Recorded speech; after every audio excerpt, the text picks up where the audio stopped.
we've all got passages in our scriptures that people can pick out and quote to prove that religion is inherently violent.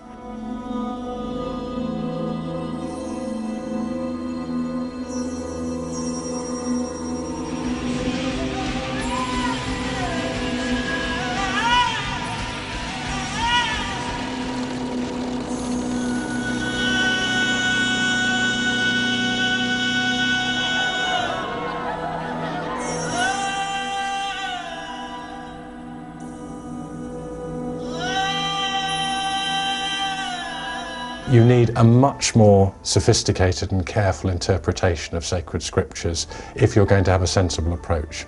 You need to look at what the whole is saying, because with the Quran, as with the Bible, there will be some bits that look as if they're at best intention with other parts of it. So you need to look at it as a whole. There are certainly passages in the New Testament which Christians use to justify attacking Jews at home. At one point, during the trial of Jesus, the Jewish crowd is made to cry out, "His blood be upon us and upon our children."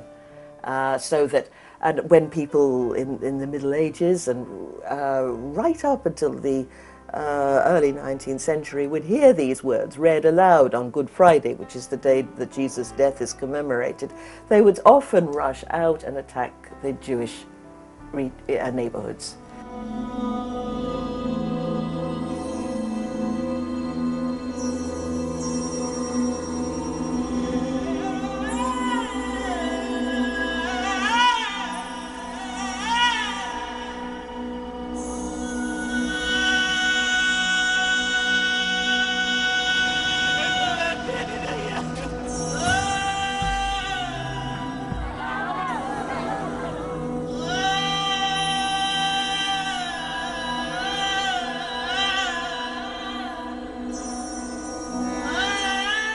I think it's time, in some ways, that we talk to each other rather than constantly referred to texts and said, look, you know, what do we want of each other? We want to live in peace, full stop. There are plenty of references to peace in all the holy books. But to start saying, oh, Islam is a violent religion, heavens above, the Crusades were fought by Christians who really believed in the Christian God, and they spent their time massacring Muslims and Jews in the Holy Land. You know, I think that this sort of conversation, this dialogue, this discourse about is this religion violent is preposterous. Think about a book which says the one who kills unjustifiably one single soul is responsible for killing the humanity at entirety. It's become a kind of industry. People have picked out a few passages of the Quran and not only take them out of context, but misread them entirely. All revealed religions preach peace. All religions aim to make us better human beings, to make us more compassionate and humane towards fellow beings.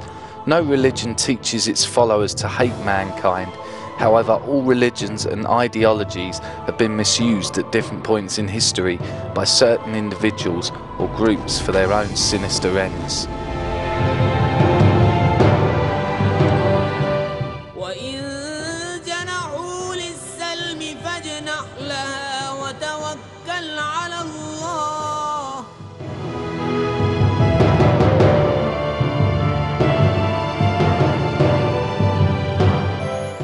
Islam is a religion of peace and tolerance, particularly towards minorities. History is full of examples where non-Muslim minorities lived in peace and harmony under the Muslim rule. Their religions and places of worship were respected. Their religious personalities and scriptures were revered. Jews and Christians also held important positions in the Muslim courts. When Ferdinand and Isabella, the Catholic monarchs, finally threw the Muslims out of Spain, they also expelled the Jews. And there, the Jews of Spain, most of them took refuge in the Ottoman Empire, which gave them a safe haven. And Suleiman the Magnificent, the Ottoman Sultan, actually invited them to settle in Jerusalem and got his court architect, Sinan, to build them that little oratory, that prayer place, at what they call the Western Wall, now often called the Wailing Wall. And he built them this oratory. And again, Suleiman was praised by Jewish writers for this act of respect and kindness.